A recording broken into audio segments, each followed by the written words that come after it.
নদিয়ার হরিণঘাটা ব্লকের বিরোহী মন্মথনাথ রায় স্মৃতি সাধারণ পাঠাগারে বুধবার বিকালে বই প্রকাশ অনুষ্ঠান অনুষ্ঠিত হল সাড়ম্বরে। প্রখ্যাত সমাজসেবী তথা আইনজীবী অধ্যাপক দিলীপ রায়ের লেখা 3টি বই এই দিন প্রকাশিত হল পাঠাগারে।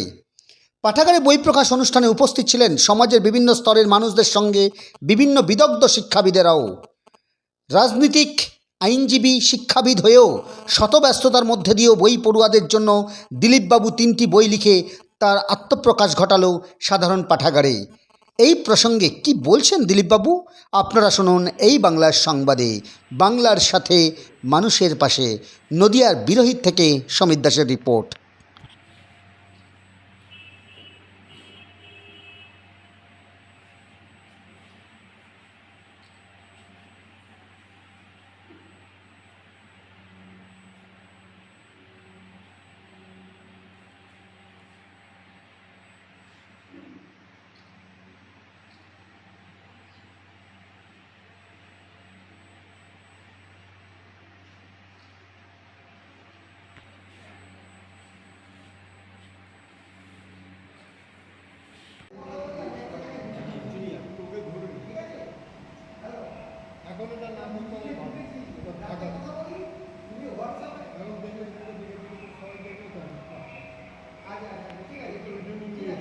আমি দিলীপ রায়, এই লাইব্রেরি মন্মথনাথ রায় স্মৃতি সাধারণ পাঠাগারের সভাপতি।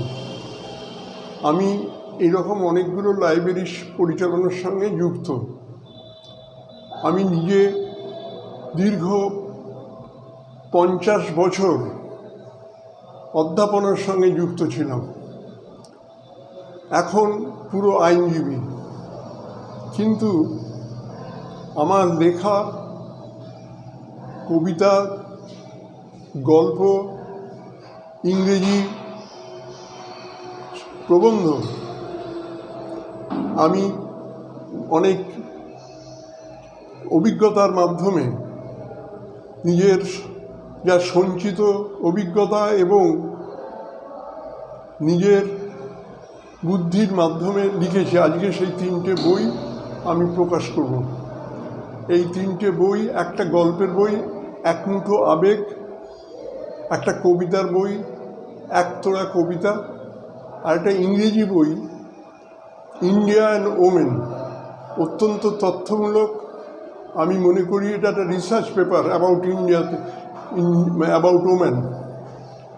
আমি আশা করি পাঠকদের হৃদয় জয় করতে পারবে। যদি পারে, আমার প্রচেষ্টা সার্থক হবে।